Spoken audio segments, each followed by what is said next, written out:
el poderle preguntar, papá, ¿qué quieres tú? Y su primer pregunta fue, ¿tienes miedo de que me muera? Y yo, no, papá, ¿por qué no? Que sí, hay que defender la vida, pero a veces el costo que implica en la calidad de vida de la persona, en su dignidad, pues es más grande, ¿no? Y no estamos preparados para eso. Y diferenciar lo que es empatía, por ejemplo, de compasión. La empatía es siento contigo. Casi casi me pongo tus zapatos, siento tu dolor. Es más, vente, te voy a cargar y vamos a ir juntos atravesando esto. ¿Cómo terminas después de eso? No, pues exhausto. Exactamente. ¿Qué es la compasión? Cuando sentimos dolor o sufrimiento, sentimos que nos va a desgarrar, que nos va a romper por dentro, y creo que es algo que todos lo hemos sentido. Yo creo que el que me diga que no, pero cuando nos permitimos aceptar, dejar de resistirnos a esa realidad, transitarla, entonces no nos rompemos nosotros, se rompen nuestros propios límites. De cómo aprender a morir, ¿qué nos dirías? Porque lo veo, lo palpo. Hablar de la muerte es hablar de la vida. ¿Cómo estamos viviendo? Para que cuando llegue ese último momento, lo único que nos quede sea... La Podhouse, estudio creativo. Bienvenidos a un episodio más de Mente a Mente. Qué gusto tenerlos por acá en otro episodio. Esperamos que puedan aprender algo nuevo de todos los episodios que hacemos. Y pues, ustedes van a decir que yo estoy loca, pero pues sí, ¿qué les digo yo? Tengo a otra persona muy especial y alguien que me recomendó muchísimo, sobre todo Carlita, para los que vieron ese episodio hablando un poquito de la muerte. Pues ahora sí que me dijo de que si tú crees que esto estuvo bueno, busca por favor a la doctora Ana Castañeda, que es médico con maestría en cuidados paliativos y unas tantas cosas que ahorita nos va a platicar de su propia voz, pero bienvenida. Muchas gracias, Tamara, gracias por abrir estos espacios para hablar de cosas que muchas veces como sociedad pues nos da miedo poner sobre la mesa, ¿no? Y creo que generar estos espacios, invitar, creo que es esa invitación a quien quiera ampliar la conciencia, a lo mejor pensar cosas que jamás se le hubiera ocurrido. No sé, creo que son espacios muy nutritivos. Y bueno, pues dirán que estás loca, pues ya somos varias, entonces un gusto estar aquí, coincidir y sobre todo poder hablar de un tema tan apasionante como lo es la muerte, el proceso de morir, pero me gusta mucho lo que hablaste tú con Carlita y la perspectiva que tú tienes, que muchas veces a la gente le cuesta trabajo entender esa mirada que va más allá del dolor, de la incomprensión, sino desde donde se vive el amor, la gratitud, ahora sí que la compañía, el apapacho. Suena muy paradójico, pero qué bueno que podamos ahora sí que invitar y abrir esta posibilidad para otras personas. Ay, sí, muchísimas gracias por aceptar la invitación. La verdad es que de lo que hemos platicado, que ha sido muy poco, pero ha sido muy enriquecedor, y desde que empezamos a platicar un poquito por mensajitos, no, yo dije, ¿qué es esto? O sea, yo necesito tenerla de mente a mente y platicar más de esto, porque justo creo que sigue siendo un tabú el tema de la muerte. Creo que le seguimos teniendo mucho miedo, mucha incomodidad a pensar qué va a pasar. Entiendo como de dónde viene, entiendo que venimos de una cultura en donde nos enseñaron eso, pero justo digo, desde el punto y momento en que soy mamá y ahora les quiero transmitir algo a mis hijos, como que digo, qué cómodo no vivir con esa esencia de la muerte, ¿no? Porque al final de cuentas nos va a llegar a todos. No sabemos cuándo. Algo que se me hizo súper fuerte, pero súper real, que mencionó justo Carla, es, le tenemos mucho miedo al tema de que, sobre todo con los niños, ¿no? Pero los niños también se mueren. Y pues yo sé que cuando nos convertimos en papás, muchos es como uno de los miedos más grandes que te pueden dar en la vida, ¿no? El qué pasaría si un hijo tuyo se va antes que tú. Entonces, pues nada, bienvenida. Ahora sí que empecemos. Me gustaría que terminaras de decir todo lo que eres, porque es lo que te decía, de que no, me gustaría que te presentaras tú, porque de verdad me encanta que te formes tanto, que tengas esta pasión por este tema. Entonces, adelante. Bueno, como les comentaba Tamara, soy médico, hice una maestría en cuidados paliativos a través de una universidad en España. A lo mejor ahorita les explico un poquito por qué decidí ese camino. Cuando yo empiezo a estudiar mi maestría, yo estaba trabajando en una unidad de terapia intensiva y en una unidad de cuidados coronarios. Estaban colindantes, ¿no? Y a mí me llamaba mucho la atención pacientes en estado vegetativo persistente. Para los que no sepan qué es eso, bueno, el cuerpo de la persona tiene reflejos, pero no interactúa con el medio, ¿bien? Y son de esas cosas que cuando entrábamos a pasar visita todos los días con esos pacientes, yo les preguntaba a los médicos de guardia, oye, pero si no está como su conciencia aquí con nosotros, pero su cuerpo está aquí y todavía siente el cuerpo, ¿en dónde está el alma de la persona? ¿O en dónde está el espíritu? ¿O en dónde está la persona? Y obviamente, digo, quien ha vivido, ojalá no fuéramos o no fueran tantos los que han vivido una experiencia de tener a alguien en terapia intensiva o de haber estado en terapia intensiva, o los que trabajen en terapia intensiva, pero bueno, para quien no sepa, si hay un lugar donde la vulnerabilidad humana se palpa totalmente, pues es en estos espacios, ¿no? Por este tipo de casos o situaciones donde la persona tiene un tubo en la garganta, tiene tubos por todos lados, catéteres por todos lados, pero por cuestiones de que progrese y mejore, hay que tenerlo despierto. Y entonces despierta al paciente después de haber estado sedado 3, 4, 5 días. Oye, ¿en dónde estoy? ¿Dónde está mi familia? ¿Por qué no puedo hablar? De repente estoy sintiendo todo esto. Y ver las lágrimas en los ojos de estas personas y que nadie se acerca, que nadie los mira como desde esa perspectiva, ¿no? O sea, más que una enfermedad o un órgano a tratar, a mí me movía mucho. Entonces, ahí yo no sabía que eran los cuidados paliativos, pero sabía que algo estaba haciendo falta en el tratamiento y en el acompañamiento de esos pacientes y de las familias, porque los pacientes por lo general en terapia o en unidades críticas están solos, las familias están afuera y no saben qué está pasando.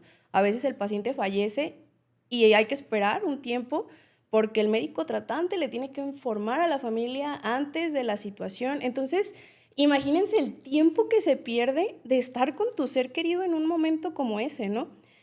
Todas esas cosas estaban en mi cabeza todo el tiempo cuando conocí a un médico del hospital donde trabajaba que es de dolor y cuidados paliativos y él llevaba profesionales de otras partes del mundo o de otras instituciones en torno a cuidados paliativos. Una de las pláticas que me tocó escuchar fue la humanización en las unidades de terapia intensiva y ahí fue donde surgió el término cuidados paliativos. Desde ese momento, ese día que yo lo conocí, dije, yo quiero hacer eso. La vida, Dios, tiene sus formas. Por X o Y cayó la pandemia. Me tocó conocer, no sé por qué, solo Dios sabe, reitero, me tocó conocer a uno de los principales exponentes de España en cuidados paliativos, el doctor Marco Gómez Sancho.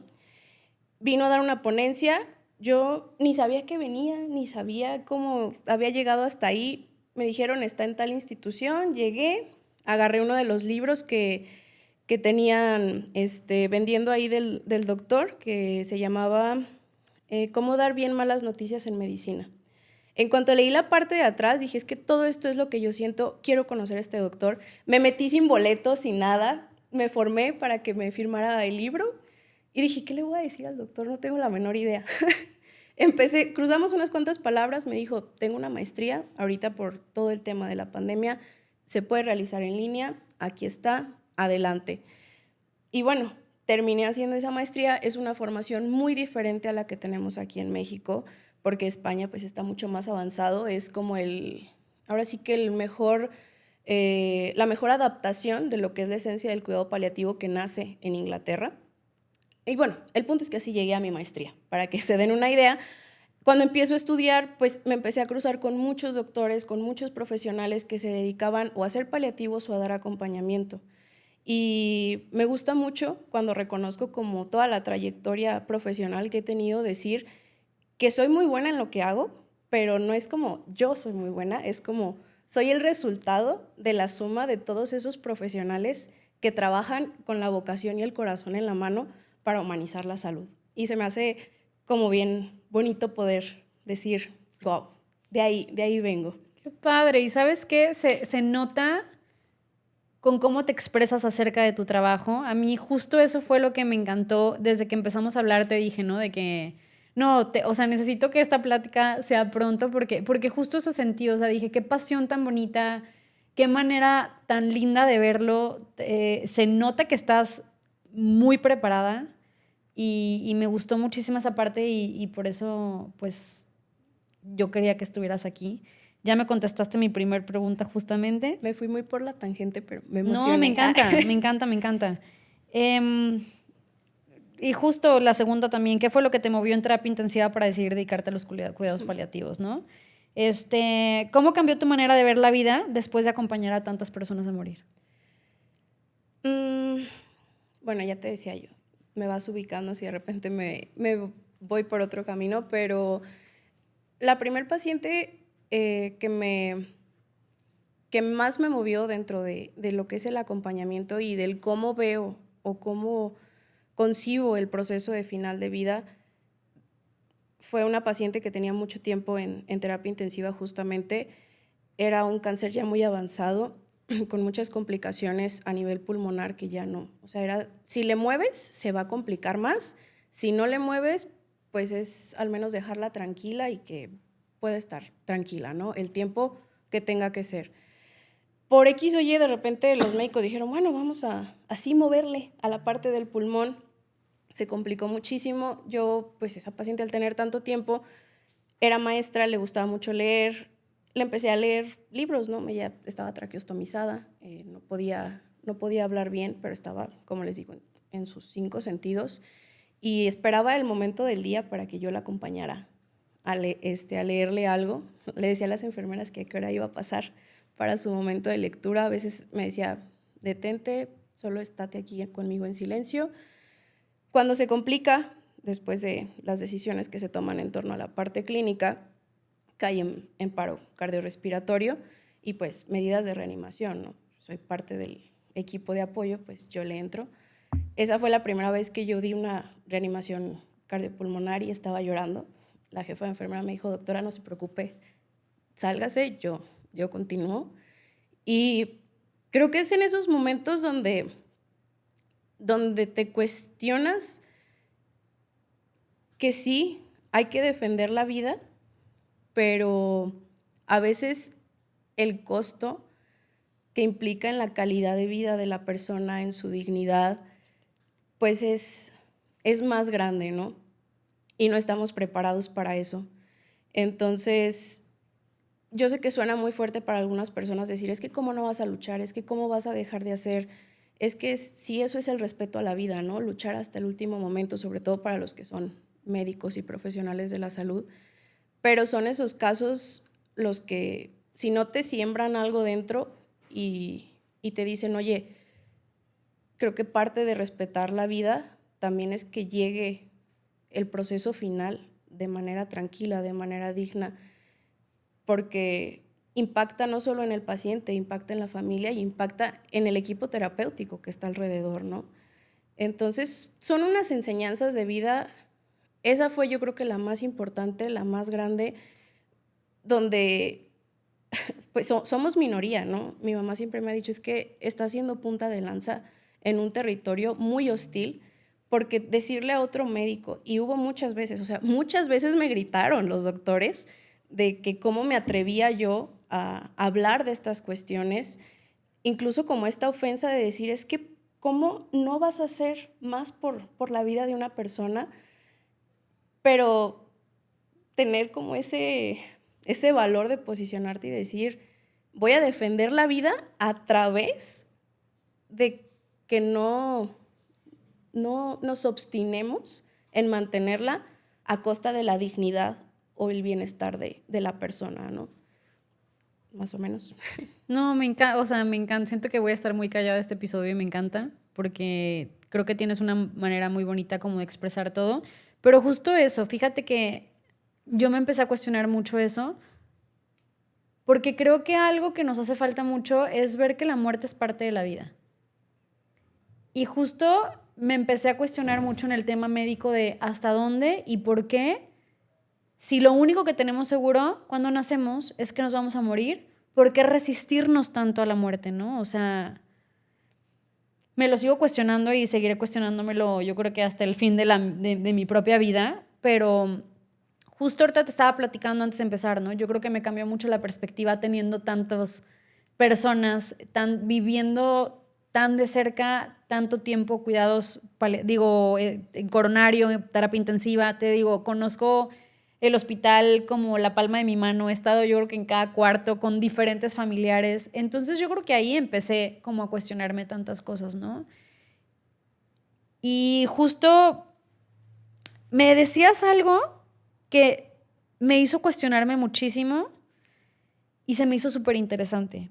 La agonía y el proceso de morir. Agonía no significa necesariamente sufrimiento. Todos pensamos, yo creo, bueno, muchos, incluyéndome, que estar en agonía es estar en sufrimiento. Efectivamente, creo que hay mucho que platicar al respecto porque, como te comentaba, por definición, por etimología, agonía hace referencia a un sufrimiento insostenible. Bien, cuando decimos también a lo mejor no están en un proceso de final de vida, pero están sufriendo mucho a causa de una ruptura amorosa, ¿no? Muy dramática y poéticamente es que estoy en una agonía desde tu partida, desde tu ausencia, ¿no? Es ese sufrimiento, ese dolor interno insostenible. Entonces creo que desde los conceptos pueden generar mucho miedo en las personas, como tú lo mencionabas, ¿no? O sea, no comprendemos muy bien la muerte porque desconocemos de qué se trata. Y si lo que conocemos es que hay una agonía en ese último momento y que una agonía es un sufrimiento insostenible, pues como que no se me antoja platicar de eso ni se me antoja pasar por eso, ¿no? Hablando específicamente del proceso de final de vida, hay incluso una escala que dice escala de Menten para identificar el estado de agonía. No quiere decir que la persona esté en un sufrimiento insostenible. De hecho, para los que estamos a pie de cama de los pacientes que terminan su vida, digo, hay ahora sí que experiencias increíbles de todo tipo, porque muchas veces sí puede haber dolor, se puede manejar con medicamento, que es lo que hacemos, ¿no? O sea, que ese periodo se transite de la manera más tranquila.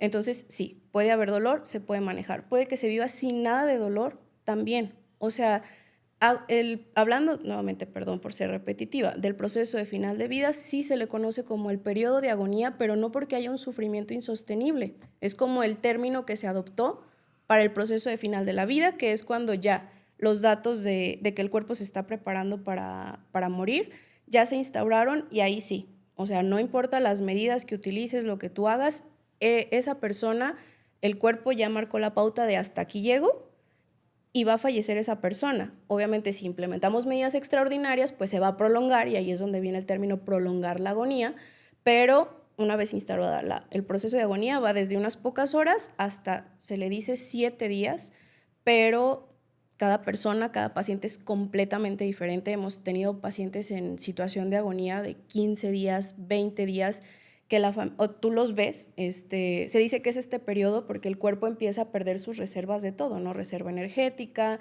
las funciones respiratorias, la función del corazón, todo empieza a bajar hasta ser pues incompatible con la vida. ¿Por qué? Porque ese cuerpo ya está en ese proceso, o sea, se está preparando de manera natural para morir, ¿bien? Pero no quiere decir que vaya a haber dolor o que vaya a haber sufrimiento, por eso se le llama así. No sé si respondo. Me encanta y quiero justo, o sea, como retomando como esta parte, para los que igual y es su primer episodio, no vieron el episodio pasado con Carlita, ¿qué son los cuidados paliativos? Bien, cuidados paliativos es una atención integral que es para cualquier paciente, independientemente de su edad, que esté afrontando un sufrimiento asociado a la enfermedad. Bien, iniciaron como parte de la atención al paciente con cáncer, pero ahorita realmente es para, ahora sí que cualquier enfermedad crónica avanzada, compleja, condicionante para la vida, puede acceder a cuidados paliativos. El campo de atención de nuestro cuidado pues es muy amplio, como te digo, es un cuidado integral. ¿Qué quiere decir? Nosotros concebimos al ser humano como ser integral. ¿Qué quiere decir? Tenemos una parte biológica, que es nuestro cuerpo, nuestro organismo, sí, pero no es lo único que nos hace ser seres humanos, ser persona. Tenemos una parte psicológica, emocional, social, que es todo nuestro contexto, y una parte espiritual. Ese tema es algo que me encanta porque mucha gente cuando hablamos de el aspecto espiritual de la persona dice, pues yo no soy creyente, o sí, la religión, y no. Es Algo que va, sí, es parte de la espiritualidad, pero no es todo. O sea, la espiritualidad es algo mucho más profundo que tiene que ver con las ideas, las creencias, mis valores personales, lo que me da un sentido y lo que me ayuda a dar una interpretación a todo lo que me sucede en la vida. Todo, cualquier tipo de experiencia, incluyendo las pérdidas, el proceso de final de vida. ¿Por qué es tan importante y por qué me detengo en este? Porque dentro de toda la formación que he recibido, algún profesor me decía, la esfera espiritual de la persona es como la columna vertebral del ser. ¿Por qué es tan importante? Y por qué me detengo nuevamente aquí, porque bueno, cuando afecta una enfermedad importante, condicionante para la vida, donde me pone de frente con la propia mortalidad, puede ser o no puede ser que vaya a fallecer próximamente. Tú bien lo mencionas, todos vamos a fallecer en algún momento, incluso antes unos sin tener ninguna enfermedad. Pero bueno, o sea, este tipo de noticias choqueantes, a ver, automáticamente si no lo habías previsto, te pone la mortalidad de frente. 1, 2, tratamientos que a lo mejor te van a sacar de tu rol familiar, de tu rol profesional. Entonces viene toda una reestructuración de la persona y es donde entendemos, no solamente se está afectando su cuerpo, se está afectando todo. ¿Cómo lo va a afrontar, cómo lo va a vivir? Va a depender en gran medida de esta esfera espiritual. Si no la cuidamos, si no la atendemos, si no identificamos, ¿cómo acompañamos adecuadamente, no? Entonces, el cuidado paliativo lo que pretende es, no solamente con un profesional, sino con varios profesionales, un equipo interdisciplinario, dar una respuesta, identificar, acompañar el camino de estos pacientes desde el momento del diagnóstico. Oye, ¿es que cuidados paliativos es porque ya nos vamos a morir? No, precisamente es ayudarle al paciente, a la familia, a comprender qué está pasando con la enfermedad, qué opciones de tratamiento tiene, que pueda planificar. Yo siempre les digo, ojalá todo vaya bien, ojalá siempre vaya de lo mejor, ojalá esto sea ahora sí como dicen un mal sueño, pronto despertemos y la vida siga adelante, pero en caso de que no sea así, hay que hablar de temas complejos, hay que hablar de qué es lo que queremos, porque si no estamos como pollo sin cabeza, de un segundo a otro, quieres o no quieres, aceptas o no aceptas X tratamiento, pero oye, o sea, no había pensado en esto, no había planificado, ni siquiera lo había tenido presente por el shock de la noticia o de los efectos del tratamiento, lo que sea, tantas cosas, ¿no? Entonces, la intención es brindar todo ese acompañamiento de todos estos aspectos del ser humano para que pueda transitar, ahora sí que no con menos dolor, no con menos sufrimiento, pero sí con una mayor claridad de qué va pasando y sobre todo respetar la autonomía y la dignidad de la persona, ¿bien? Porque cuando hablamos de dignidad, pues creo que también ahí hay un buen de confusión, ¿no? Y de espacio, ¿no? Exacto. Entonces, la dignidad no es algo que yo pueda definir. Yo no les puedo decir ahorita, dignidad es esto, esto, esto. Y es igual para todos. No, porque lo que para ti es importante, para mí puede ser no tan relevante y para otra persona puede ser completamente diferente, ¿no? Entonces, conocer realmente a la persona, acompañarla en el proceso a esa persona, con sus ideas, con sus creencias, con sus miedos, con sus necesidades, es lo que hacemos nosotros. Ojalá todo vaya bien, pero si no es así, a ver, ¿cómo vamos a ir adaptándonos a cada etapa? ¿Cómo vamos a ir manejando esa información? Y lo más importante, no solamente atendemos, digo, hablando desde la parte médica, no solamente atendemos al paciente, es una unidad paciente-familia. Tenemos que reconocer a la familia como parte de quién cuida al paciente, quién le da o de quién depende que se apegue o no al tratamiento en muchas ocasiones. Claro. O sea, es algo fundamental, como les digo, si pueden ver, desde el diagnóstico, si se va a recuperar, qué bueno, está afrontando una situación difícil, pero si se va a recuperar, qué bueno, pero también, si las cosas no salen bien, bueno, vamos entendiendo, vamos viendo qué opciones hay y que no sea desde la crisis, desde la incomprensión, porque todo eso genera más sufrimiento. Entonces, acompañarlo aminora ese sufrimiento. Y eso es lo que buscamos hacer en la medida de las posibilidades. Sí, algo que me dijiste antes también de empezar que me parece sumamente interesante y sumamente difícil es esta parte, ¿no? De cuando vas a entrar con algún paciente es quitarte tu propia máscara de quién eres tú, de en qué crees, tu cultura, tus valores, todo, para ponerte en la posición de esa persona y de la familia, ¿no? Cuáles son las creencias que ellos tienen para yo poderles dar un acompañamiento realmente adecuado para ellos. Porque puedo yo creer en miles de cosas que a mí me generan paz y que a mí pues me ayudan a vivir de una manera más a gusto conmigo misma, pero probablemente para otra persona dice, no, esta está fumada del cerebro y ¿qué es esto? Y les genera muchísima incomprensión y todo, ¿no? Entonces, a mí personalmente, eso creo que es la parte que más me cuesta trabajo cuando acompaño a familias a que las mascotas trasciendan, porque me cuesta mucho de repente entender pues ciertas posiciones, ¿no? Entonces, digo, jamás en la vida voy a poner un duelo diferente a otro. Cada quien vive sus duelos de la manera para ellos que es necesaria, pero se me hace más fácil el ayudar a familias a que su mascota trascienda, porque siento que es como muy diferente a que con un humano, ¿no? Creo que aquí entra muchísimo más el tema pues egocéntrico, ahora sí que de los valores y las culturas que tiene cada familia. Sí, totalmente. Aunque digo, ahí abro un paréntesis porque dentro de lo que estudié mucho a profundidad en tanatología también, es que a veces minimizamos mucho ciertas pérdidas y todas son igual de importantes porque como lo acabas de mencionar, ese no juzgar, ¿no? Ese decir, es que ¿cómo vas a comparar a alguien que pierde a un ser querido con alguien que está perdiendo a su mascota? Oye, espérate, tú no sabes el significado que tiene esa mascota para esa persona. Entonces tenemos un montón de pérdidas y de duelos muy marginados o invisibilizados y eso también es muy cultural.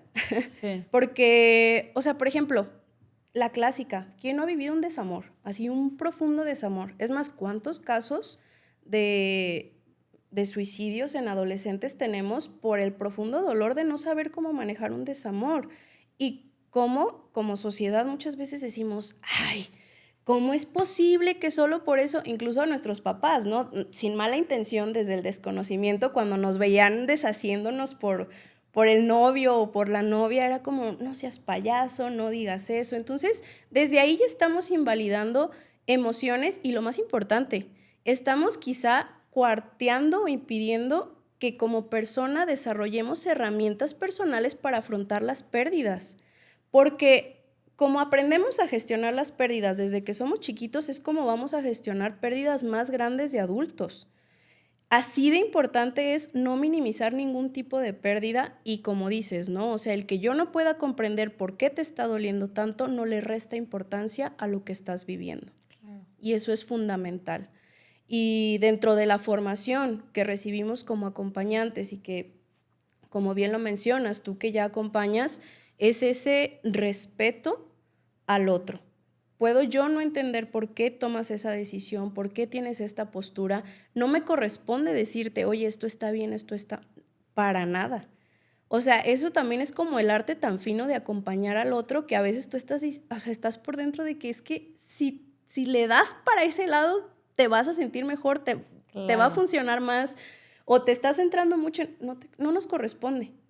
Tenemos que respetar el proceso del otro y creo que es de las cosas más complejas de desarrollar, porque podemos tener toda la teoría del mundo de cómo es adecuado acompañar o no. También tengo por ahí una formación en relación de ayuda y las primeras 3 sesiones, o sea, no sé si has escuchado la relación de ayuda o counseling, es algo que se utiliza mucho en el extranjero, principalmente Canadá, Estados Unidos.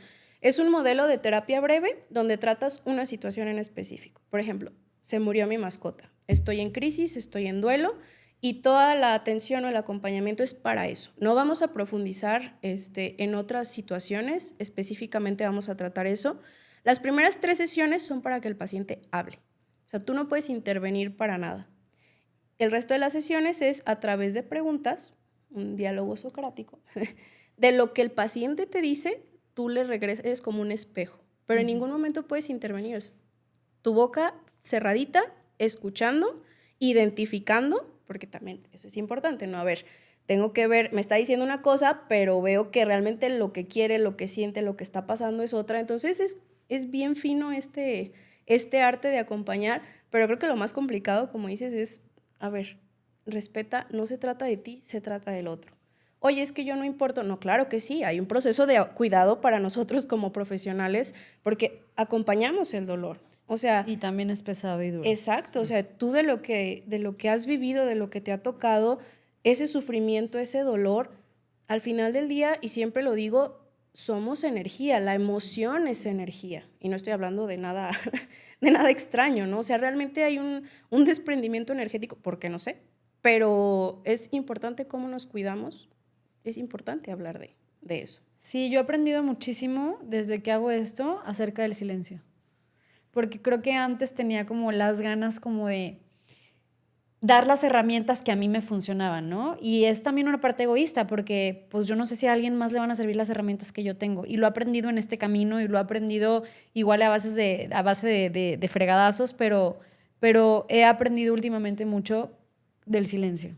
Y también es una fase bien bonita, ¿no? Y cada quien, o sea, últimamente lo que hago, como que cuando empecé a hacer esto, como que siento que yo quería tener como una estructura exacta de lo que iba a suceder, ¿no? De que llegamos y prendemos un incienso y pasa esto y pasa el otro. Y me he dado cuenta a través de los acompañamientos que he hecho que no hay uno ni siquiera parecido al otro. Es como adaptarte a lo que va sucediendo en el momento e ir observando las necesidades, ¿no? O sea, hay momentos en que sí necesitan como mucho ellos estar hablando o que tú les estés respondiendo cosas o el escuchar igual y también tus anécdotas, y hay otros que literalmente con que estés sentada con ellos nada más viéndolos, tocándolos o literal estando en presencia es como otra parte bien importante, ¿no? Entonces yo me he llevado lecciones bien bonitas acerca de esto y pues no manches, no me imagino en hospitales como con situaciones tan cañonas, ¿no? Digo, yo que lo he vivido como familiar de múltiples pacientes que han estado en este tipo de situaciones. Ay, pues es bien fuerte porque entran emociones bien duras. De repente te topas justo con esto, ¿no? Con médicos que están como muy peleados con el tema de la dignidad o que es como este voto que tienen, ¿no? De pelear por la vida Sí. hasta el cansancio y de repente siento que se olvidan mucho como de la empatía a la parte humana. Sí, fíjate, ahorita mencionaste cosas bien ricas, bien importantes. Número 1, hay un libro que se llama El sanador herido, no sé si has escuchado de él. Se los recomiendo a todos, vale la pena, sean o no sean profesionales de la salud. A lo mejor ya lo voy a tergiversar un poquito porque lo leí hace mucho, pero lo que a mí me dejó ese libro es precisamente desde dónde nos posicionamos ante el otro, ¿no? Porque a veces tenemos esa creencia, es que yo ya sé, yo ya pasé por esto, yo ya tengo estas herramientas, y entonces llegas con la otra persona como en ese plan de, este es tu kit y lo vas a usar y te va a funcionar. Y de repente Sí se te cae todo, ¿no? O sea, es como de, híjole, esto es más grande que yo. O sea, es reconocerte como alguien herido y a través de eso tú apoyas, acompañas al otro, pero el otro también te está enseñando. O sea, es como una relación bien particular. Yo creo que, hablé de profesionales y médicos que han sido mis maestros y me han dejado mucho, pero yo creo que el día de hoy sea médico y me dedique a trabajar con el final de vida es gracias a los pacientes, a las enseñanzas que ellos me han dejado, que al principio a lo mejor yo llegaba con toda la intención de, la intervención tiene que ser A, B, C, D, y no. Entonces, ese libro ayuda mucho a tomar esa conciencia de, tú también estás herido, acompaña como igual, no desde arriba volteando hacia abajo, siéntate, estamos a la par, tú estás herido, él está herido, tú no tienes una llave mágica para sacarlo a él de su sufrimiento, pero puede ser una compañía catalizadora de lo que él tiene que descubrir en sí mismo para atravesar ese sufrimiento. Entonces eso es muy interesante. Y tenía otro caso en mente, pero mencionaste lo de la empatía. Hay unos términos que a mí me encanta, a mí me gusta mucho conceptualizar. Bien, preguntar, a ver, ¿qué es cada cosa? Porque la gente va por el mundo diciendo, hay que ser más empáticos, hay que ser compasivos, hay que ser más humanos, ¿no? Y yo siempre, pero no por molestar, o sea, genuinamente es como de, ¿qué es para ti la empatía? ¿Qué es para ti la compasión? ¿Qué es para ti humanizar?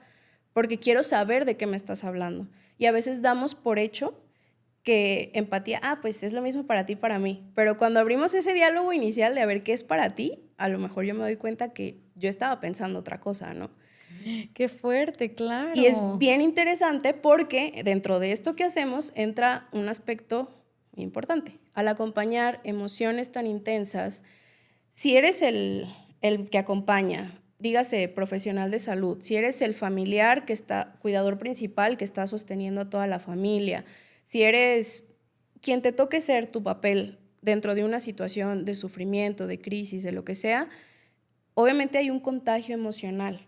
Si no somos conscientes de esto, es cuando terminamos, ahora sí que drenados por el valle de la amargura, dolores de cabeza, no quiero volver a saber de esto, es más, ya ni quiero estar acompañando, no quiero estar haciendo. Y eso es lo que pasa con la empatía. Quienes nos dedicamos a hacer esto tenemos una parte empática de manera natural. Dentro de las personalidades se sabe que quien se dedica a ciertas cosas, bueno, tiene más desarrolladas ciertas aptitudes y habilidades, ¿no? El detalle es conocernos y diferenciar lo que es empatía, por ejemplo, de compasión. La empatía es siento contigo, casi me pongo tus zapatos, siento tu dolor, es más, vente, te voy a cargar y vamos a ir juntos atravesando esto. ¿Cómo terminas después de eso? No, pues exhausto. Exactamente. ¿Qué es la compasión? Reconozco que estás sufriendo. No quiero que sufras, quiero hacer algo al respecto. Pero no es mi sufrimiento. Pero entiendo que no es mío. Entonces no te voy a cargar, pero voy a caminar junto contigo. Y esa es la diferencia tan hermosa que existe entre estos dos conceptos. ¿Son buenos los dos? Claro que sí. ¿Cómo los vivimos? Bueno, requiere una toma de conciencia. Y respecto a todos estos temas, desde que empezamos ahorita a platicar, desde lo que me estás compartiendo, de cómo empezaste a cuestionarte y todo esto, es bien particular porque justo a través del sufrimiento, a través del dolor, a través de la pérdida, es como viene el despertar de conciencia del ser humano. Y por ahí leí en un libro un autor a lo mejor muy drástico, ¿no? Que decía, ojalá podamos siempre estar inconformes o siempre con esa piedrita en el zapato porque es lo que nos mueve a más. Y creo que hablar de estos temas, cuestionarnos de estos temas, independientemente en dónde estemos, o sea, como seres humanos, cuestionarnos estas cosas nos ayuda a tener un despertar de conciencia personal. Y por ende, automáticamente va a cambiar la forma en la que nos vivimos, cómo vivimos nuestras relaciones en el día a día. Ay, es que yo no he sufrido ni he pasado por una situación así de fea y no quiero. Bueno, yo los invito, cuando nos cuestionamos estas cosas, para quienes dicen, es que qué feo, es que qué triste, la cantidad es un despertar de sentido, de amor, y reitero, uso mucho la palabra conciencia, pero es que me encanta, ¿no? O sea, dejar de vivir en automático para empezar a notar pequeños detalles y ver que las cosas van más allá de ti. Sí. Sí, justo yo, bueno, lo he platicado igual y con gente con quien puedo platicar como esos temas profundos y me puedo ir o sea, ya sabes, de que a lugares, sí, muy profundos. Y de repente, justo con una prima me pasa que yo le digo siempre, ¿no? De que aparte crecimos juntas y le digo a Tania, te amo. Que son terapias de años, o sea, el poder platicar con ella porque es como externar cosas que hay en mí y poder tener ahí como un espejo, un reflejo o algo.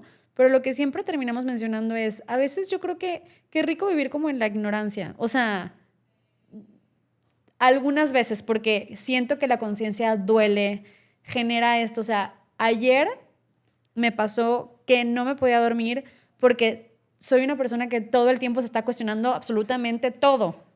Y de repente, pues claro que es cansado y es agotador. Y ayer que eran, no sé, las 2 de la mañana y estaba yo en silencio con meditaciones, todo, ya sabes, y estar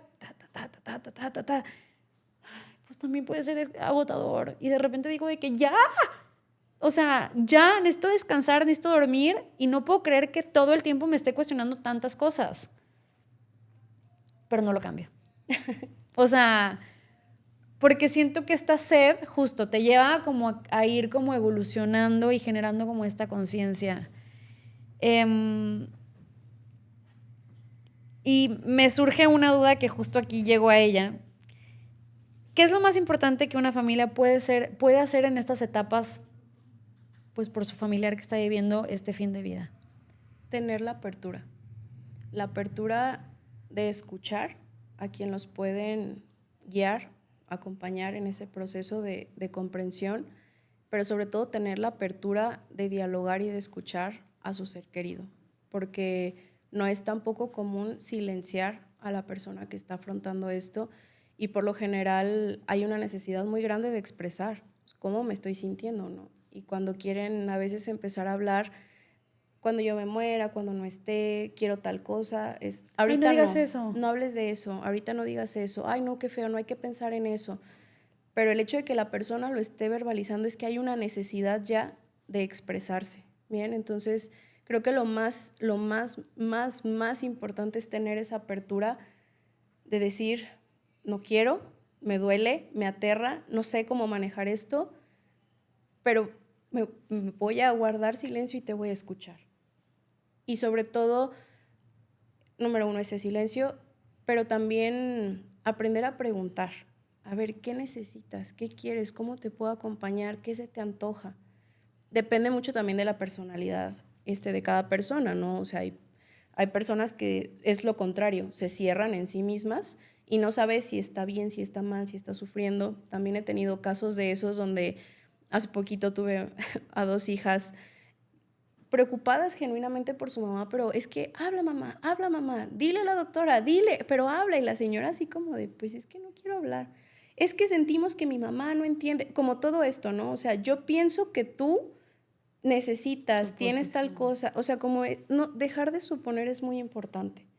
Y cuando se abren al diálogo, en ese momento que o se hace el silencio, o se hace la pregunta, o se genera ese espacio de diálogo, la persona que necesitaba expresarse, logra expresarse. El que no quería hablar, empieza a hablar en muchas ocasiones, que fue lo que me pasó en este caso en particular. En cuanto se hizo el silencio, obviamente yo como mediadora, la señora expresó, es que yo entiendo perfectamente mi enfermedad y entiendo perfectamente qué es lo que va a pasar. Pero ¿cómo que? A ver, déjenla hablar. Entonces, eso es una de las cosas más importantes. Sí, qué fuerte. Yo creo que todos, pasamos por este miedo.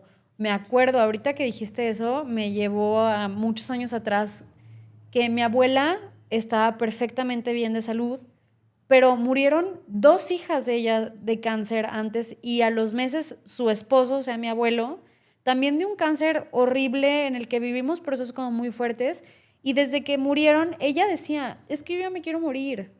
Y era toda la familia en automático de que, ay, tita, no digas eso, como ya vas a empezar, no sé qué, o sea, ella estaba expresando igual una necesidad que sentía que no supimos nadie sostener. Y hoy por hoy creo que estoy como muy en necesidad de validar las emociones porque cada emoción es necesaria o sea, sobre todo, por ejemplo, ahorita que lo veo en mis hijos, ¿no? De repente que no entiendo las emociones por las que están pasando o que el berrinche ya también a ti te genera, ¿sabes? Pero entra como mi parte consciente a veces y es como, está necesitando expresar algo que evidentemente no está sabiendo cómo hacerlo. Entonces yo cómo valido esa emoción antes de, que no sé qué, porque nos pasa mucho, ¿no? Y creo que pasa más en esto. También te comentaba como el tema de yo lo que vi en mi otra abuela, ¿no? En mi abuela paterna, que fue una señora que estuvo en el hospital, pues yo no sé qué tanto porcentaje de su vida, pero yo me acuerdo más de ella en el hospital que en su casa. O su casa, después cuando salía, se convertía en un hospital, porque había siempre 2 enfermeras y su cama ya era una cama de hospital y ya siempre estaba conectada. Entonces yo creo que más que nada con ella me empecé a cuestionar muchas cosas y cuando mi papá entra en este proceso, yo sí de repente me preguntaban mucho de que, oye, ¿ya le preguntaste a tu papá y eso? Y de repente era así como me trababa hasta el día. Que con toda la fuerza y la voluntad y, no sé, me requirió de verdad demasiado trabajo interno el poderle preguntar, papá, ¿qué quieres tú? Y su primer pregunta fue, ¿tienes miedo de que me muera? Y yo, no, pa. ¿Por qué no? Y ya empezamos como este diálogo así y ya fue cuando me dijo que ya no, él quería no sé qué. Pero a partir de que yo hice esta pregunta, él empezó a hablar muchísimo de esto, ¿no? Y él fue el que me dijo exactamente cómo quería que sucedieran las cosas y que no quería a nadie de negro y que su funeral tal y que eso no sé cuánto. Y eso nos dio una apertura súper bonita y a mí particularmente me generó una paz y una satisfacción de poder hacer realmente lo que él quería que sucediera. Exacto. Y es algo que no recomiendo saltarse. No, transforma la manera en la que se vive ese proceso. Con todo respeto, me imagino que no fue menos doloroso todo ese proceso para ti, pero esa paz, esa gratitud de qué bueno que te escuché, qué bueno que permití que fuera a tu manera y no a la mía, cambia totalmente el tipo de duelo que se elabora. Entonces, como puedes darte cuenta, tú ya lo viviste, lo que hace una pregunta, y es la apertura, porque tú pudiste haberte cerrado y haber dicho, qué miedo, no sé cómo, es más, no quiero. Uh-huh. ¿Qué hubiera pasado? ¿Con quién hubiera podido platicar él de todo eso? ¿Cuántas personas en esa situación se van en silencio con ese sufrimiento? Y no es que la familia sea mala, o sea, claro que no, pero por eso para mí es como tan apasionante, y me esfuerzo desde que empecé en esto de cuidados paliativos a informar a la sociedad, a los profesionales. Me encanta dar clases porque las familias no saben esto. O sea, ¿por qué les depositamos esa responsabilidad tan grande? Ok, si fuéramos una sociedad que tiene la cultura del proceso de final de vida, ok, quienes son los mejores para eso es la familia. Pero en nuestra sociedad que no lo tenemos, y que nosotros como profesionales sabemos qué está pasando, a dónde va la situación, si los acercamos, y es algo que yo hago mucho. Oye, ya le preguntaste qué quiere, qué necesita, o sea, acompañarlos a ustedes. A veces no saben cómo hacerlo, y es decirle, aquí estoy. Si no sabes cómo hablar, si no sabes qué preguntar, si no sabes qué expresar, aquí estoy. Si lo quieres hacer por tu cuenta, adelante, ¿no? Y ya es como cada familia, cada persona, como siempre lo digo, pueden, sí, no tienen por qué hacerlo solos. Desde tanto miedo e incomprensión. ¿Cómo te ha tocado la respuesta ante esto por parte de las familias? O sea, no hay mucho rechazo de repente como a la idea, porque yo que lo viví con mi abuela y que alguna vez en la vida yo creo que me atreví como a decirles de que le han preguntado a mi Gela qué quiere o qué necesita, porque era de que ya te digo una constante horrible, y era como, ¿de qué estás hablando? Incluso algún día me tocó en el hospital que por yo intentar hacer como un ambiente más ameno, una de mis tías me golpeara. O sea, ese nivel de estar cerrados ante cualquier cosa por el miedo que está así. Hoy por hoy lo veo así. Claro que en ese momento era un enojo, o sea, todo. Hoy por hoy digo, qué cañón, desquitó conmigo ese sufrimiento que ella estaba sintiendo. Hoy por hoy no la culpo. Hoy por hoy ni siquiera le tengo que perdonar a ella, me perdono a mí por haberme igual y puesto en esa situación. Pero a ese nivel llegamos, ¿no? O llegan incluso algunas familias. ¿Cómo ha sido la respuesta que has tenido tú con la mayoría de familias con esta cultura en la que vivimos? Es algo que me da, pues hasta cierto punto me da, ya se dieron cuenta, me da mucha risa, porque es muy común que me pregunten, oye, es que tú ¿cómo le haces? Porque con nosotros nunca aceptan paliativos, o la familia no quiere hablar, o no les interesa hablar del tema, y cuando yo tengo una primera intervención, fluye sin mayor complejidad. Creo que es muy importante la manera en que comunicamos. A ver, ¿por qué te estoy hablando? ¿Por qué te estoy proponiendo cuidados paliativos? ¿Por qué te estoy proponiendo que le preguntes o que se aborden X o Y temas?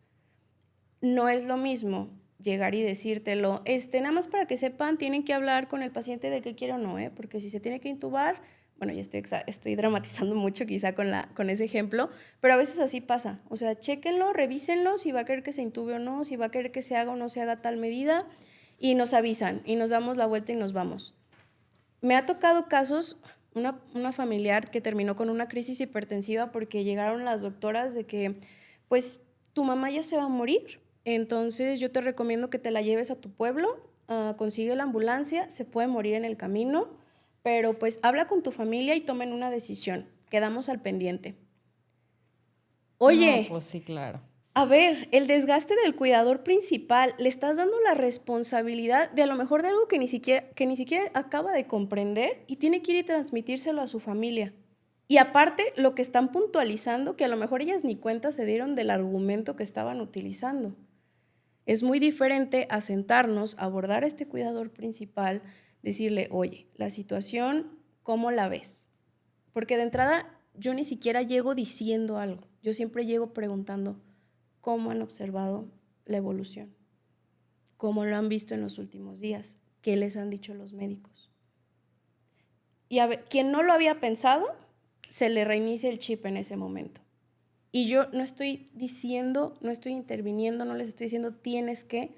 Primero necesitamos que la familia aterrice en el punto en el que nos encontramos. Porque si ellos andan acá, si de entrada no entienden por qué tienen que hablar de esos temas, lo van a rechazar. Entonces, la importancia de cómo comunicamos para poder llegar a este diálogo es fundamental y es algo que a mí me ha ayudado mucho porque de los casos que me ha tocado manejar no he tenido una resistencia a estas cuestiones. O sea, ¿nunca te ha tocado un familiar que se ponga así como, no sé, o sea, agresivo por este sentimiento como... Sí, específicamente me acuerdo de uno porque fue ya, incluso la paciente falleció y el señor estaba fuera de sí. Y hay que aprender también a permitir la expresión emocional. O sea, yo en ese momento, y de hecho una enfermera trató de acercarse al señor y le dije, vente para acá. No es el momento porque nos vamos a poner en riesgo nosotros. Que es importante para nosotros en ese momento, amainar las emociones para favorecer el acercamiento en ese momento del fallecimiento. Es un momento súper particular que se pierde de vista y se descuida muchísimo. Entonces, si podemos hacer contención emocional para redirigir todo el dolor, el enojo de quien vivió a su manera todo ese proceso, para aterrizar y toma su mano, vuelve a despedirte, agradécele el tiempo de vida compartido, también esa es parte de nuestra labor. Pero si la emoción está en su máxima expresión, dígase en ese momento, dígase en el proceso de comprender que a lo mejor ya no hay un tratamiento, X o Y, si hay una emoción muy intensa, mi trabajo es, entiendo, cuando esté más tranquilo, volvemos a platicar y entonces redirijo mi atención o con los familiares que sí están más centrados o cómo puedo cuidar yo el bienestar del paciente en ese momento en lo que puedo abordar a este familiar que está con esa explosión emocional. Entonces sí pasa, pero mientras uno tenga esa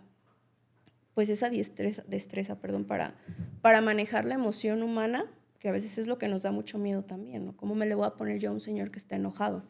Bueno, hay que saber cómo cuidarse también y respetando y validando la emoción, porque el enojo, la frustración es parte del proceso del duelo anticipado. Sí, el duelo anticipado. A ver, ¿qué es un duelo anticipado? Desde que tenemos el diagnóstico, sobre todo cuando ya nos están diciendo que no ha habido una buena respuesta al tratamiento, que ya está internado, que ya no puede salir de hospital o que se va viendo y lo va percibiendo la familia que la situación va yendo hacia abajo, empieza el duelo. O sea, desde ese momento ya hay un duelo y las emociones están, yo siempre digo, es como una olla donde está todo. Sí. Entonces, querer comprender en ese momento algo, querer manejar las cosas de la manera más tranquila se vuelve muy complejo. Hay que identificar, porque obviamente hay riesgo de duelo patológico, hay riesgo de múltiples cosas que se pueden presentar tanto en el paciente como en los familiares. Entonces, identificarlo y decirle, oye, esto que estás sintiendo es parte de lo que estás viviendo. Valida la emoción, permítete expresarlo, ¿no? Si es necesario salir, gritar, pero redirigir la emoción, porque ¿qué pasa con estos duelos anticipados? Si la familia solamente tiene 2 miembros, o 3 miembros, ¿no? Pongamos una situación donde mamá está enferma, papá y 2 hijos.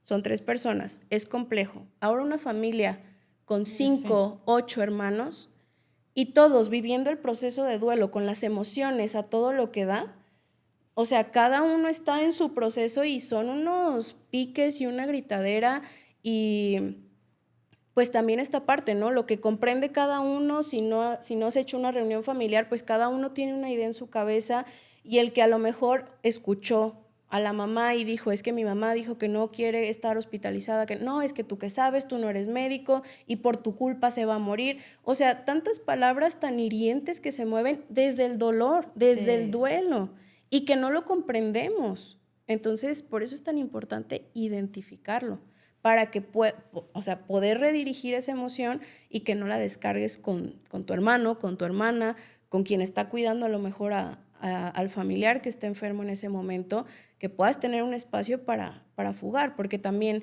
es que no estás llorando, es que no estás hablando, es que no estás... A ver, que cada quien lo viva como tenga que, pero es algo que como profesionales también debemos identificar y orientar en la familia. Hay familias muy unidas, hay familias muy conscientes donde ya tienen algún tipo de formación o se empezaron a informar desde antes y te lo dicen, sé que estoy atravesando por esto, tengo esta emoción, así asado, pero hay otros que no.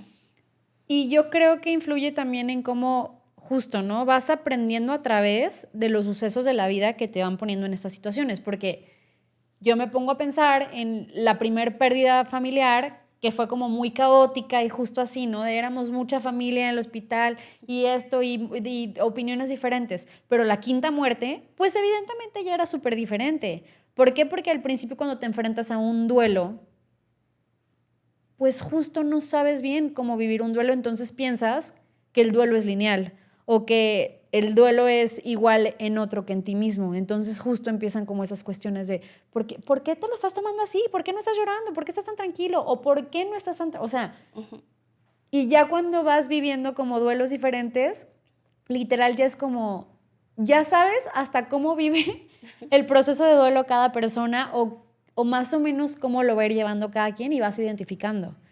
Pero sí se me hace como muy interesante ver a las familias en este proceso y creo que ahí también surgen muchas cosas, ¿no? De todo, o sea, los pleitos familiares que surgen de repente a través de una muerte y eso conlleva otro duelo. Ay, no, es que este tema es, o sea, nos da como para 100,000 ramas. Sí, claro. Pero bueno, algo que me interesó también mucho, que me dijiste es, la vida está llena de pequeñas y grandes muertes. ¿A qué te refieres con que la vida está llena de pequeñas y grandes muertes? A todas esas pérdidas que acabas de mencionar. De hecho, estaba pensando también mencionar ese punto ahorita conforme estabas expresando eso, porque tenemos que aprender a conocernos a través del dolor y del sufrimiento. ¿Qué es el sufrimiento? Una realidad que no puedo cambiar y que no quiero aceptar y me resisto a ella. ¿Qué pasa cuando, digo, yo nunca lo viví, pero pongo ese ejemplo así como muy general, ¿no? Estamos chiquitos y nuestros papás nos dicen, nos vamos a mudar de país o nos vamos a mudar de casa. Y el niño dice, no, aquí están mis amigos, mi escuela, o sea, no quiero. Entonces, mudarse de casa es una pérdida, es un duelo. Volvemos a lo mismo, ¿no? Uno no pensaría que detrás de eso hay emociones o algo que manejar, ¿no? Entonces, es esta resistencia de no me quiero ir, no voy a dejar mi casa. Y los niños que hasta se agarran de los muebles, se amarran, no sé, nunca lo he vivido, pero me imagino que algo así debe ser. Entonces, desde chiquitos estamos teniendo esa constante, pues esa constante pérdida que nos genera sufrimiento, porque es una realidad que no podemos modificar. Conforme va pasando el tiempo, me cambié de escuela, perdí un trabajo, hasta perder las llaves de un carro puede suponer un duelo, ¿bien? Porque cada quien lo vive de manera diferente. ¿Por qué es tan importante entonces reconocerlo y validarlo? Porque detrás de cada duelo, detrás de cada pérdida, como acabas de mencionar, me conozco a mí mismo y puedo identificar con qué herramientas cuento para afrontar esto. Esta realidad no la voy a cambiar. No hay forma de que mis papás no nos hagan mudarnos de casa, ¿no? O sea, me voy a mudar de casa, no hay opción. ¿Y qué es cada pérdida que tenemos? Es como dejar un trocito de nosotros, quizá, pero cuando aprendemos a afrontarlo, cuando aprendemos a reconocerlo como, ok, no lo puedo cambiar, ¿quién quiero ser ante esto? Es donde aparece el sentido y la transformación. Me encanta, por ejemplo, el ejemplo que se presenta en la película de Intensamente. O sea, estas pérdidas, ¿la viste? Sí, claro. De cuando las islas, o sea, surgen ciertas cosas como un cambio que representa como los duelos y todo esto, y la isla se desmorona porque están surgiendo como todos estos cambios, pero después viene la evolución de esa isla, ¿no? Y se transforma esa misma isla en algo igual y un poco más, ya sea grande o diferente.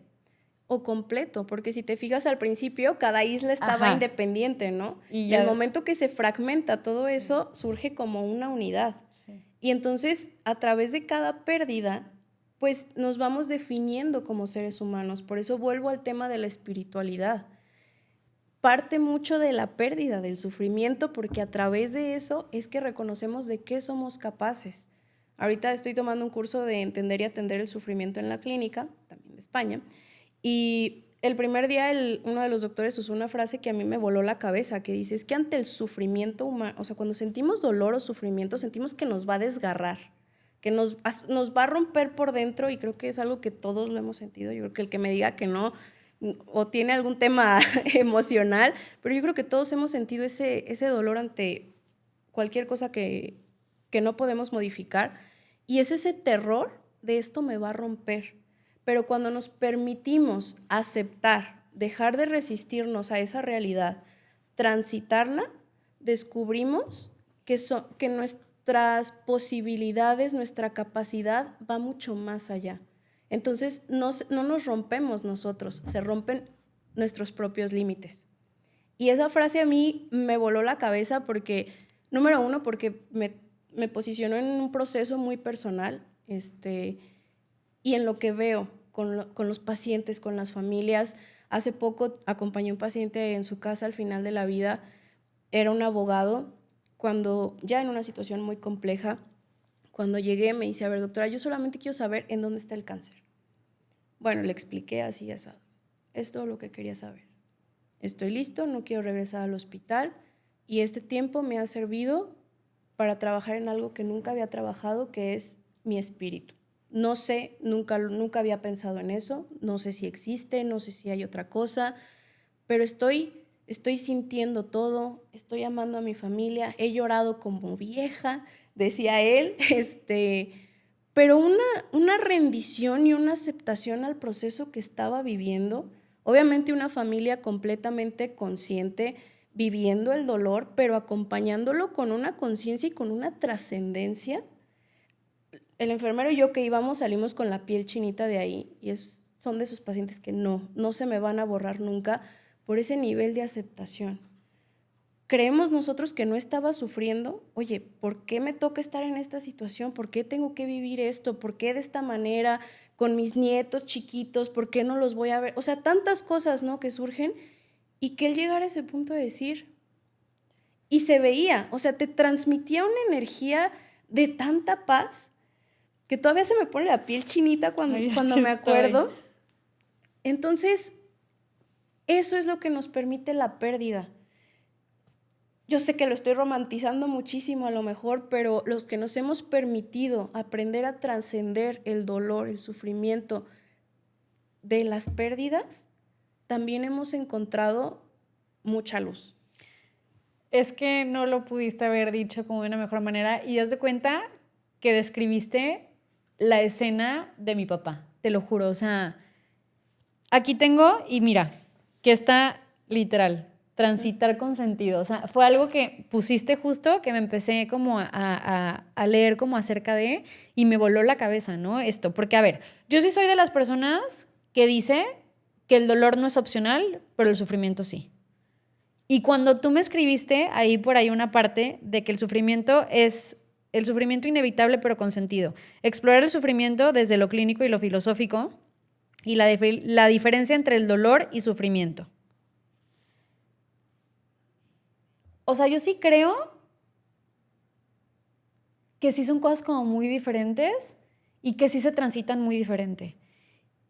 Y te puedo decir que yo, por ejemplo, mis duelos que viví antes de mi papá y de Dago, que era mi perro, fueron completamente diferentes a ellos, pero estas dos últimas las viví con tanta paz. Claro que dolieron, pero siento que no lo sufrí. O sea, ya no fue justo ese sentimiento desgarrador como de no entender de nada. Al contrario, lo acepté tanto desde el amor que por eso siento que lo recomiendo tanto, o por eso estoy como tan clavada en estos temas, porque yo esos 2 últimos duelos me han enseñado más de la vida que cualquier otra cosa que yo haya vivido. Y justo vuelvo a la parte de cuestionarnos. Entiendo, para las personas que somos tan hiperactivas mentalmente es muy cansado, y gracias a mi esposo, que es como la parte totalmente contraria, es una persona tan tranquila, tan ecuánime, que me ha enseñado mucho como relájate, no te lo tomes tan personal, pero es importante cuestionarse, ¿bien? Para quien no está acostumbrado, porque si yo ante el dolor, ante la pérdida, que fue lo que fuiste haciendo tú, bien, vamos tomando esta opción, ¿no? O sea, tantas muertes, tantos sucesos, fuiste cuestionando, fuiste desarrollando conciencia, fuiste identificando que no te moriste de ese dolor o de esa situación. Identificaste herramientas que a ti te funcionan para hacer frente a ese dolor, de tal forma que cuando las pérdidas siguieron apareciendo, la manera de vivirlo fue completamente diferente. Y eso es lo que viene como, ahora sí que la parte no tan fea de todos estos temas, porque tenemos esa posibilidad, la posibilidad de elegir quiénes vamos a ser ante cada realidad. Porque mientras más te resistes, más duele. ¿Estás de acuerdo? O sea, si está jalándose una cuerda y tú es que no la voy a soltar, oye, te vas a quemar la mano, no me importa, no la voy a soltar. Estás resistiendo algo y te estás lastimando y te duele y estás sufriendo aparte, porque hay una parte del ego también de la persona que entra mucho en juego, que dice, es que no voy a soltar esto, o sea, casi como no me va a ganar. Y cuando aprendes a soltar, pues obviamente las cosas no te lastiman de la misma manera. ¿Es doloroso? Claro que sí. Ojalá no fuera así, por supuesto, pero la conciencia, la aceptación, la manera de vivirlo cambia totalmente. Y justo uno de los artículos que he estado revisando en esta semana nos habla de eso, ¿no? La diferencia entre el dolor y el sufrimiento, y dentro de ese sufrimiento hay que aprender, número 1, a no resistirse a él, y número 2, a no identificarnos con lo que está sucediendo. Yo no soy esta enfermedad, yo no soy este dolor, yo no soy esta pérdida, me está sucediendo a mí. ¿Quién voy a ser ante ello? Eso es lo que importa, eso es en lo que me tengo que ocupar. ¿Va a ser sencillo? No, pero tengo esa posibilidad. Y tan es así que Viktor Frankl lo menciona en El hombre en busca de sentido, ¿no? O sea, ¿quién elegimos ser ante una realidad que no podemos modificar? ¿Y qué realidad vivió ese hombre? O sea, ese libro para mí es como de lo mejor para estar repasando. No sé si ya lo leíste. No. Te va a gustar mucho. Viktor Frankl era un psiquiatra que terminó El hombre en busca de sentido. El hombre en busca de sentido. Él estuvo en los campos de concentración. Y léelo, no te voy a spoilear. Ya los que no lo han leído. Pero precisamente a partir de él viene todo lo que es la logoterapia, que es como el sentido dentro de lo que nos toca vivir en el día a día. Y él mantenía eso, o sea, siempre tienes una posibilidad de elegir. Y yo sé que eso abre un debate muy grande, sí. Porque muchos dirán, no, es que no siempre se puede. Siempre tenemos la posibilidad de elegir quién vamos a ser ante lo que nos sucede. No estamos hablando de si es justo o no es justo, de si debería o no debería ser así. ¿Quién vas a ser ante esta situación? Justo ahorita estoy como muy clavada como con ese tema, que creo que entra un poquito esa parte, ¿no? De escoger ser la víctima o escoger mejor ser como el protagonista de tu historia y quitarte ese papel de víctima, porque todos vamos a vivir cosas fuertes, todos vamos a vivir pérdidas, todos vamos a vivir rupturas. O sea, es algo con lo que vienes en cuanto naces, ¿no? O sea, creo que es algo inevitable completamente. Y por ejemplo, el que te cuente ahorita que ya viví estos últimos duelos como sin ese sufrimiento, no implica que de repente también tenga como mis momentos de catarsis o que entren como con ese cuestionamiento, y más, como dice, siendo una persona tan hiperactiva mentalmente. Hace poquito lo viví, le compartía justo a Carla terminando el episodio que le decía, vi una película, la de My Last Year in Oxford o My Year in Oxford o algo así, es nueva, okay. Y trata como de algo acerca de la muerte, ¿no? Híjole, yo no sé qué yo traía adentro o esa catarsis que yo pasé esa madrugada, que lloré de las 2 de la mañana como a las 6 de la mañana sin parar ni un segundo en catarsis, o sea, realmente de que caminando por el baño y eran sollozos y era todo y yo me cuestionaba, ¿no? Decir, ¿qué está pasando? ¿Qué estoy sintiendo? ¿Qué se está moviendo? Y justo creo que ya después llegué a la conclusión de que es como esa aceptación a la muerte, ¿no? De, ok, ya viví estas 2 muertes sin sufrimiento porque acababan de suceder, pero ¿qué pasa si alguien tan cercano a mí como mis hijos o mi marido se muere? Porque también entra este cuestionamiento y está la posibilidad. O sea, entonces fue como esta catarsis de darte cuenta, pues, de que van a seguir pasando cosas constantemente. Digo, toco madera, espero, y sobre todo no vivirlo con mis hijos, pero dentro de estas posibilidades es como esta aceptación a que va a haber todavía más duelos, más todo. Ay, no, te quiero tener aquí más episodios. Pero fíjate, o sea, creo que esto que mencionas es muy importante porque también creemos que comprender estos procesos y tener un despertar de conciencia implica dejar de sentir o sentir diferente y no. No, justo. Y no. Justo. Bien, justo en este momento, pues vengo de un periodo donde he estado muy tranquila. Soy una persona muy emocional. En su momento de adolescente yo decía, bueno, soy como un desastre natural. O sea, yo sentía y era un tornado que destruía todo a su paso. Gracias a Dios he aprendido a gestionar muchas cosas y en estos días me empecé a sentir tal cual. Dije, ay, el desastre natural anda todo lo que da. Me quise sentir mal porque dije, bueno, ¿por qué si ya estaba tan tranquila? Y dije, bueno, es que esto es parte de lo que yo soy. Es parte de ser humana.